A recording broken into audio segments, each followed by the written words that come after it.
P2 inter party election से मुतालिक election commission का एलामिया। P2 ने इंटर पार्टी इलेक्शन 3 मार्च 2024 को कराया है। इलेक्शन कमीशन के मुताबिक इंटर पार्टी इलेक्शन में भी मुतादिद खामियां थी। मजीद तफसीलात जानेंगे फहाद चौधरी से। फहाद, आगाह कीजिएगा।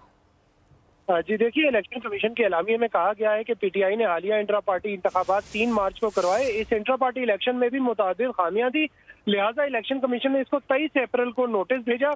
इस केस की पहली समाअत 30 अप्रैल को हुई और अप्रैल से लेकर अक्टूबर तक इस केस की 6 समाअतें हो चुकी हैं, लेकिन इन समाअतों में से 5 बार इस जमात ने मजीद वक्त मांगा और हर बार समाअत मुलतवी करने की दरख्वास्त की गई।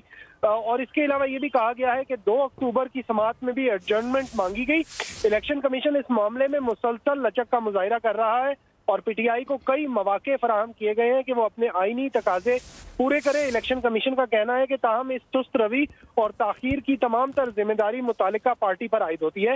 इलेक्शन कमीशन इस मामले को कानूनी तौर पर हल करने के लिए पूरी कोशिश कर रहा है और अब पीटीआई के इंट्रा पार्टी इलेक्शन के मामले पर हमेशा कानूनी लचक का मुजाहिरा किया गया। ईसीपी का कहना है कि इस जमात की जानिब से बारहा इल्तवा का इस्तेमाल किया गया, जिसकी वजह से ये मामला ताहाल जो है अपने मंतकी अंजाम को नहीं पहुंच सका। जी ठीक है, फहाद चौधरी हमें तफसीलन आगाह कर रहे थे, आपका बहुत शुक्रिया। सब्सक्राइब करें और बेल दबाएं ताकि कोई खबर रह न जाए।